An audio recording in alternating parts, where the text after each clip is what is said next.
Welcome, holy shit, welcome to the Goose One channel.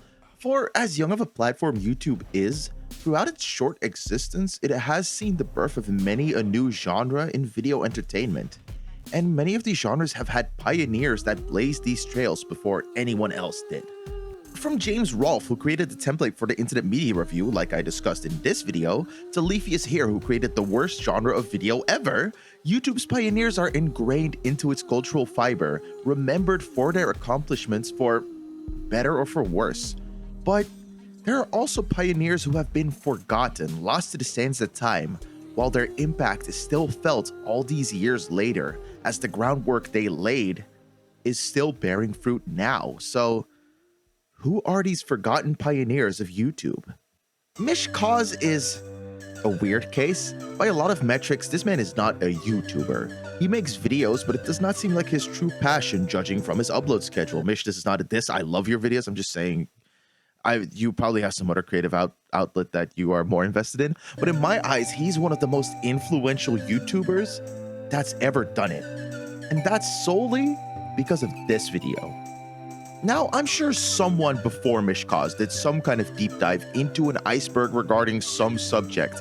This use of the iceberg to convey familiarity and knowledge of a topic, coming from 4chan, of course, has existed since at its earliest 2011, so I have no doubt someone before then covered one of these, though from my own research I wasn't able to find one. With that said, Mish Koz created the template of the modern iceberg video, which is now one of the most popular genres on the website. And arguably, he did it by making one of the best videos in the very genre. Rewatching it now, Mish Koz's Super Mario 64 iceberg video is quaint. It's only 34 minutes, a far cry from the behemoth-length videos this genre will be known for in the future, but beyond that, I think this shit is revolutionary. Many iceberg videos start with a long, convoluted explanation of what the concept of an iceberg is. Take NASC Retro's many iceberg videos, which for some reason all start with one. Not Mish, not this man. He says, fuck it, you get the concept, let's just get into it. Bro, you're the first one to do it. What do you mean you get it? There's something super ballsy to this move, but I fucking love it because it is a really self-explanatory concept. We don't really need an in-depth explanation of what an iceberg is. That's been established since this first video, yet so many descendants of this style decide to explain the concept in detail anyway. Another smaller thing I really like about this video is the health meter Mish uses to portray how sure he is of any given explanation of a topic. This is something I wish more videos of this nature used because so many of them speak with complete and utter confidence on a topic, and I never really know what to expect, to what extent I should trust them. This extra bit of transparency is just nice to have. But the main aspect wherein this specific video strikes gold in my eyes is the tone.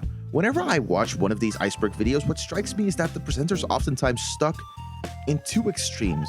Either a single video takes the contents of the iceberg too seriously and it becomes either boring or just really weird, almost in like a conspiracy way. This is kind of the feeling I get sometimes watching the Wendigo conspiracy theory icebergs. I like those videos, I like Wendigo, but it is like, he takes it a bit too, like, I don't know, you get it. I think you get it if you watch those. And then there's the other extreme, where the presenter is incredibly skeptical and sees the iceberg as more of a thing to debunk rather than to present and explain. Mish Koz's original video has, in my opinion, the perfect blend of both attitudes. He's not too silly with the ideas presented on the iceberg, doesn't ridicule any of it to any degree. He even plays into the mythology a little bit, regaling of his own stories with Wet Dry World's negative aura. This one is one that I feel very strongly about, because for some reason whenever I play Mario 64, I just kind of want to stop when I hit Wet Dry World. You know, it's just such a weird feeling level. It feels almost claustrophobic, I guess. But he's also funny. He makes fun of the sillier aspect and he doesn't take it all too seriously. It's a perfect blend that I think a lot of modern iceberg videos can learn from. Beyond that, it's also just a really fun video. Mish Koz is a pretty smooth editor, he's got a great voice for YouTube, and the overall script is just super clean, nothing too much, nothing too little. To me, it's no surprise that a video like this spawned an entire genre. It's perfect for the current YouTube landscape, as it allows for a lot of voiceover info dumping, which is exactly what people love these days, to put on their second monitor and make fan art of Bluey or some shit. That's not a diss. You do you. In my eyes, sorry. In my eyes, I almost see this video and its subsequent genre laying the groundwork for Quentin Review's iconic Nickelodeon miniseries, but verifying that theory would require me to rewatch all those videos to some extent, so take this statement with a grain of salt because I'm not fucking doing that right now. Oh, that's just a theory. Again, theory. Man, I've always wanted to do that. For our second topic, we're gonna jump back in time a little bit. One of YouTube's biggest gold mines in regards to content genres right now is true crime and horror content. I'm somewhat of a fan, more so of the classics in the genre like Nightmine and Scare Theater, who I absolutely adore, but I also dabble in some Nexpo, Rainbot, and Nick Crowley at times. Some internet investigator, you know? But I believe all of these channels owe a little bit of their DNA to the granddaddy of the horror genre. Wait! You have to talk about him. You can't just ignore him, you know? Where the fuck did you come from? Me? Oh no, I came from downstairs. I was listening to you recording the whole video thing you're doing. I don't really get it. Anyway, you almost forgot about Mullet Mike. Yeah, okay, yeah, no. I was about to say that. Mullet Mike, everyone. Now, one might bring up Some Ordinary Gamers, aka Mudahar's series, Haunted Gaming, and yeah, that's true. The first Haunted Gaming video dropped in March of 2012, while the first Creepy Gaming video dropped in June of the very same year, so technically, Muda came first, Bow Chicka Bow Wow. In my eyes, though, both of these series kind of ruled this era together, creating the template for the modern horror video in tandem. But while Mudahar is still a massive YouTuber these days, Mike is really nowhere to be found, so that's why I want to focus on Mike and Creepy Gaming today. Like I said, Mullet Mike released the first episode of Creepy Gaming in June of 2012, covering the ghostly voices hidden within a COD Modern Warfare free map.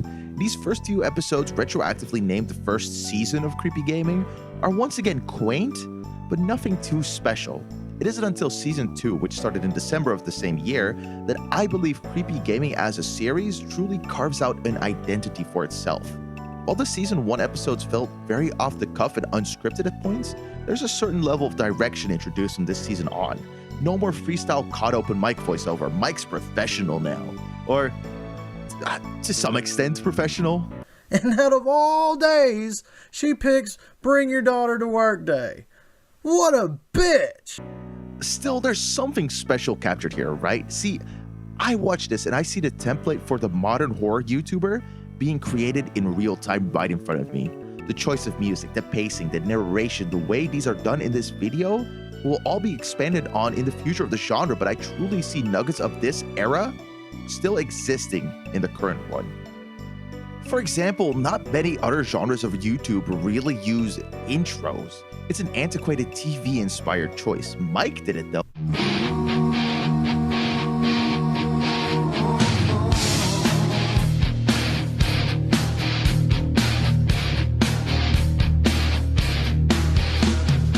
And one of the most prominent modern horror YouTubers, Scare Theater, whom I absolutely adore, has one too. An incredibly iconic one at that.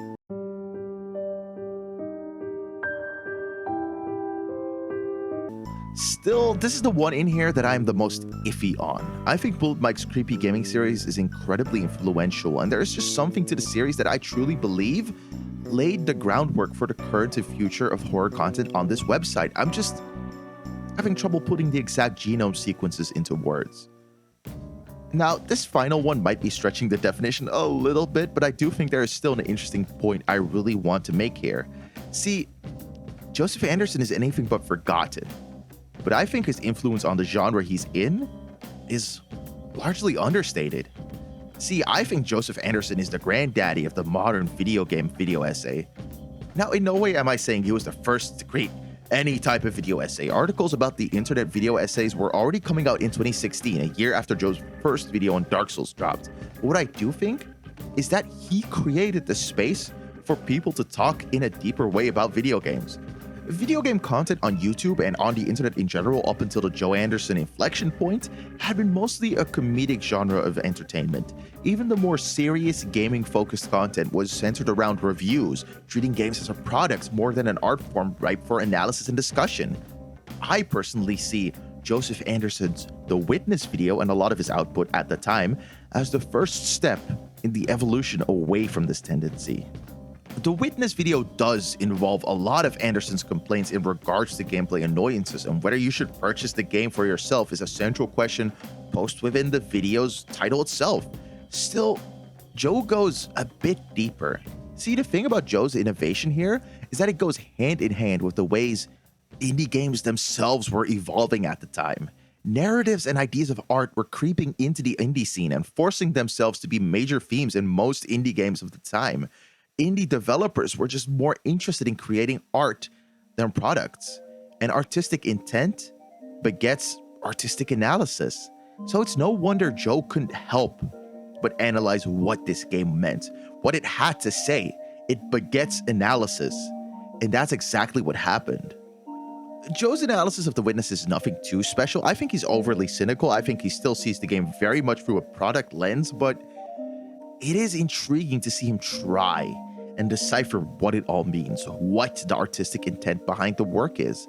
And that is simply a lot deeper than comparable content at the time would go.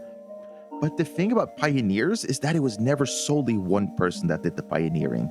And while I think this video marks an incredibly important shift in the field, in the look on how to talk about games on the internet, and that I think the sheer success of this Witness video opened the floodgates for many channels to really dig into the themes and art behind games, it's not the only thing that made the foundation.